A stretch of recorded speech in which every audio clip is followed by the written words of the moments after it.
तर गाईज आज मी नाश्त्याला आजूसाठी एग रोल बनवलेला, तर त्याची रेसिपी तुमच्यासोबत शेअर करते, तर तुम्ही पुढे कंटिन्यू व्हिडिओ बघा.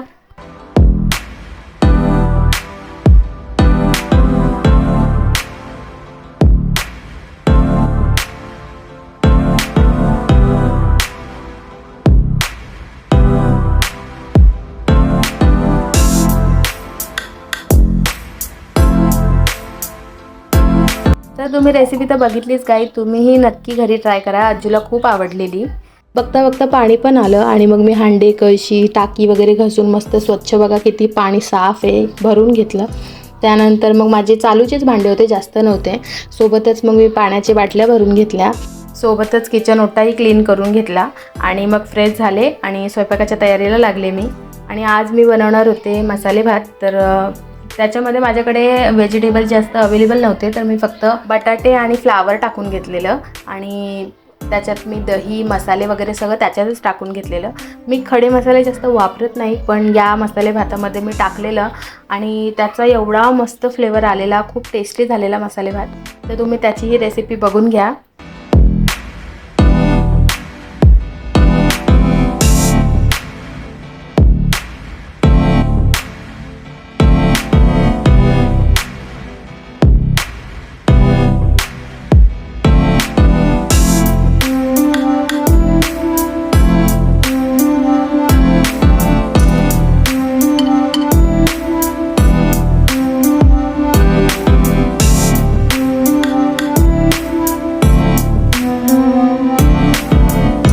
त्यानंतर मॅरिनेट केलेल्या भाज्या मी याच्यात टाकल्या. त्याच्यात मसाले पण होते, म्हणून त्याचा एवढा छान सुगंध सुटलेला पूर्ण घरात.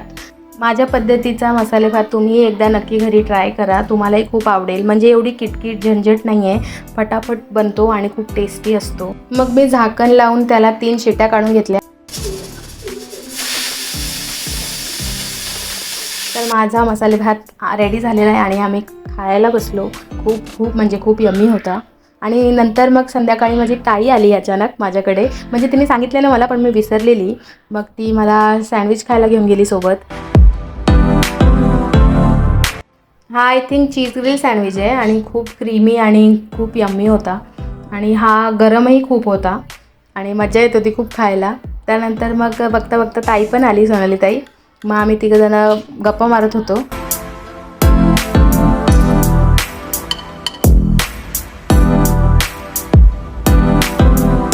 आम्ही त्यानंतर मँगो लस्सी प्यायला गेलो आणि केसर लस्सी. तर आम्ही तिघांनी ती एन्जॉय केली आणि असा गेला माझा काही दिवस. तर मी हा व्हिडिओ इथेच एंड करते. तुम्हाला व्हिडिओ कसा वाटला नक्की सांगा.